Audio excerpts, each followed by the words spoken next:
Assalamualaikum warahmatullahi wabarakatuh. Berjumpa lagi kita untuk sesi PDPR untuk minggu yang kedua, iaitu pada hari Ahad. Disebabkan kamu semua mungkin sibuk, ibu bapa kamu pun mungkin sibuk untuk bersekolah, untuk mengambil lembaran kerja yang diberikan di sekolah. Jadi untuk hari Ahad ni cikgu mengambil kesempatan untuk hanya menghantar video sahaja. Jadi cikgu harap kamu semua boleh melihat, menonton video yang cikgu hantar ni. Dan juga menyelesaikan tugasan yang akan cikgu berikan sebentar nanti ya. Untuk hari ini kita akan mulakan belajar menggunakan buku teks. Jadi untuk hari ini kita akan lihat buku teks. Cikgu dah screenshot kalau cikgu dah cuba hantar sebenarnya buku teks tahun 6, cikgu dah download, tetapi nak hantar melalui WhatsApp terlalu besar saiz filenya. Jadi tak dapat hantar. Jadi untuk hari ini cikgu dah screenshot satu gambar satu muka surat buku teks. Kita tengok sama-sama buku teks. Hari ini kita akan belajar tajuk temanya, tema 1, istimewanya keluargaku. Untuk hari ini kita hanya belajar mengenali apa itu pantun, apakah ciri-ciri pantun. Bila kita tengok sesuatu puisi tu kita tahu oh ini pantun Jadi nanti cikgu akan terangkan apakah ciri-ciri pantun dan juga macam mana untuk kita membaca pantun. Pantun ni kita gunakan membaca pantun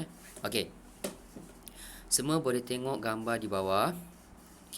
Gambar yang cikgu paparkan tu. Kalau kamu tengok terdapat 3 rangkap pantun. Pantun ni kita panggil rangkap Yang mana rangkap? Yang ni satu rangkap, yang ni satu rangkap, dan juga yang bawah sekali satu rangkap. Sebelum cikgu teruskan kepada kita melafazkan pantun ataupun membaca pantun, terlebih dahulu kita tengok dulu apa itu pantun. Kita berkenalan dulu. Apa itu pantun? Cikgu besarkan sikit supaya kamu nampak. Pantun. Apa itu pantun? Semua boleh tengok. Pantun ni merupakan puisi tradisional. Puisi tradisional bermaksud puisi pada zaman dahulu puisi tradisional yang dituturkan menggunakan intonasi bagi menyampaikan nasihat, teguran dan sindiran. Dan lain-lain lagi lah. Jadi pantun ni merupakan puisi tradisional yang dituturkan menggunakan intonasi. Apa maksud intonasi? Nada suara nada suaranya bukan seperti kita bercakap. Kamu sudah makan ke belum? Pantun tidak begitu. Dia ada intonasi yang tertentu intonasi yang telah ditetapkan untuk pantun. Lepas ni cikgu akan tunjukkan contoh Pantun ni terdapat pantun 2 kerat. 2 kerat ni bermaksud 2 baris. Dia ada 2 baris ayat sahaja. 4 kerat ada 4 baris, 6 kerat ada 6 baris, dan juga 8 kerat ada 8 baris. Boleh faham semua? Seterusnya kita tengok bagaimana kita hendak kenal pasti pantun. Bila kita tengok satu baris perkataan sesebaris ayat. Contohnya kita nampaklah ada 4 baris ayat. Ini ayat biasa ataupun pantun. Jadi kita tengok macam mana kita nak pasti itu adalah pantun. Yang pertama kita tengok yang pertama. Sesebuah pantun mestilah mempunyai rima akhir. Rima akhir macam mana? A bagi pantun 2 kerat. Pantun 2 kerat ni dia ada 2 baris sahaja. Pantun 4 kerat A B bagi pantun 4 kerat. ABC bagi pantun 6 kerat, iaitu yang mempunyai 6 ayat. Dan seterusnya ABCD bagi pantun 8 kerat. Cikgu tahu kamu tak faham lagi. Lepas ni cikgu tunjuk lebih detail dan juga pantun mestilah mempunyai pembayang dan maksud. Dalam pantun ni tidak semuanya maksud. Maknanya kalau kamu baca, tidak semua. Contohnya pantun 4 kerat, ada 4 baris ayat, tidak bermaksud keempat-empat ayat tersebut ada maksud. Jadi pantun ni, okey, dia ada pembayang, ada maksud. Okey, kita tengok lagi contoh dia. Okey, kita tengok contoh. Okey. Yang pertama, cikgu tak nak ajar kamu pantun 6 kerat, pantun 8 kerat. Okey, cikgu tak nak ajar. Okey, kita tengok pantun 2 kerat dan 4 kerat sahaja. Okey, yang ni yang biasa kamu nampak lah. Okey, yang biasa terdapat dalam buku teks. Okey, kita tengok pantun yang pertama, pantun 2 kerat. Okey, pantun 2 kerat yang pertama ni, okey, tengok yang atas. Okey, kayu bongkok di tepi tiang, ayang berkokok hari nak siang. Okey, yang tu intonasi biasa. Okey, cara bacaan intonasi yang betul, okey, macam ni. Kayu bongkok di tepi tiang, ayam berkokok hari nak siang. Okey, nampak? Okey, semasa kita membaca pantun, okey, pastikan kita menyebut dengan sebutan baku. Kayu bongkok di tepi tiang, ayam berkokok hari nak siang. Boleh faham? Kita kena sebut ikut ejaan. Okey, iaitu intonasi pantun yang pertama. Okey, intonasi pantun mestilah sebegitu. Okey, dia tak boleh tinggi. Pantun ayam berkokok di tepi tiang, tak boleh. Dia mestilah bersopan. Sebab orang zaman dahulu ni dia penuh dengan kesopanan. Okey, kita tengok ayam berkokok di tepi tiang tu. Okey, rima akhir dia A. Okey, lepas ni cikgu terangkan apa itu rima. Okey, ayam berkokok hari nak siang tu rima dia A. Okey, disebabkan dia pantun ni dia 2 kerat, maknanya 2 ayat. Okey, yang atas ni kita panggil dia sebagai pembayang. Yang bawah ni sebagai maksud. Maknanya bila kita tengok pantun 2 kerat, okey, yang atas tu kita abaikan. Okey, yang atas ni kita abaikan, kita tak payah tengok. Dia tak memberikan apa-apa maksud, sekadar pembayang sahaja. Boleh faham? Okey, seperti kamu lah, bila kamu berjalan kan di tempat yang ada lampu kan, bayang-bayang kamu akan keluar. Bayang-bayang tu sekadar tak ada apa, tak membawa maksud apa-apa kan. Yang penting kamu okey, jadi kat sini pembayang tu kita buang terus.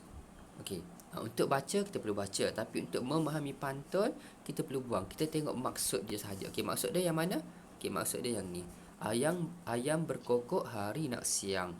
Okey, bermaksud bila bunyi ayam berkokok maknanya hari sudah siang ataupun hari sudah hampir siang. Okey, jadi tu. Okey, kita pergi kepada rima. Okey, kepada rima. Macam mana kamu nak faham rima? Okey, rima ni adalah sebenarnya suku kata akhir. Okey, suku kata akhir. Okey, kalau kamu tengok, kita tengok perkataan tiang dengan siang. Suku kata akhir dia apa? ang, ang, betul? Okey, yang atas ang, yang bawah ang. Maknanya rima A mesti rima A bermaksud pembayang dia mesti suku kata akhirnya ang, dan juga suku kata akhir bagi maksud juga mestilah ang. Boleh faham?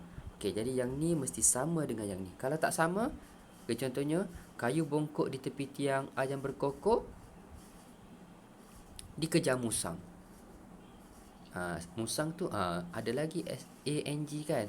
Okey, jadi boleh masuk lagi. Okey, yang tak ada kaitan langsung. Contohnya ayam berkokok dikejar ular. Bila dikejar ular, ULAR. LAR tu langsung tak sama dengan yang ke atas ni, tiang. Okey, boleh faham? Okey, jadi rima akhir ni bermaksud suku kata akhir. Okey, suku kata akhir. Okey, cikgu harap yang tu faham. Okey, kita pergi kepada pantun 4 kerat. Okey, pantun 4 kerat. Okey, yang pertama, kita tengok intonasi dia. Okey, kita tengok intonasi. Okey, cikgu baca yang pertama kat sini. Okey, dari mana punai melayang, dari paya turun ke padi. Dari mana datangnya sayang, dari mata turun ke hati. Okey, yang ni salah, bukan dari mata, dari mana. Okey, cikgu silap type. Okey, sekali lagi. Dari mana pula, dia kena sebutan baku, tak boleh dari mana. Okey, dari mana. Okey, dari mana punai melayang, dari paya turun ke padi. Dari mana datangnya sayang, dari mata turun ke hati. Boleh? Okey, sebutannya mestilah sebutan baku. Okey, kita tengok rima akhir dia. Okey, rima akhir dia A, B, A, B.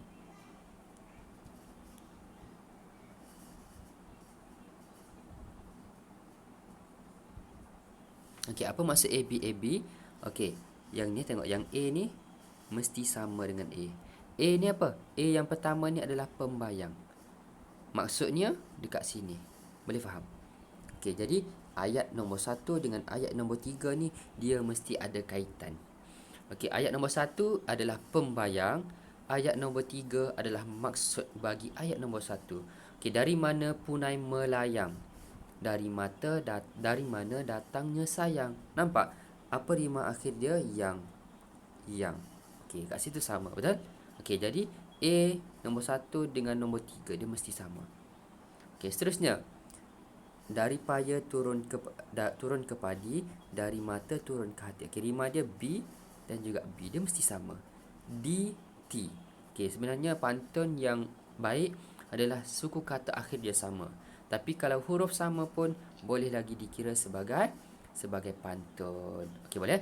Okey, jadi padi, hati. Huruf dia I. Akhir maknanya rima dia BB. Boleh faham? Okey, jadi mana maksud dia? Okey, maksud dia dari mata turun ke hati. Okey, dari paya turun ke padi tu hanyalah pembayang, tidak memberikan apa-apa maksud. Okey, boleh faham semua? Okey, jadi yang ni bila kita nak menjawab soalan, okey, berikan maksud pantun di atas. Okey, kita padam. Tak payah tengok pembayang dia. Pembayang ni tak payah tengok. Kita hanya terus kepada maksud saja. Kita tengok yang ni dengan yang ni sahaja. Okey, dari mana datangnya sayang?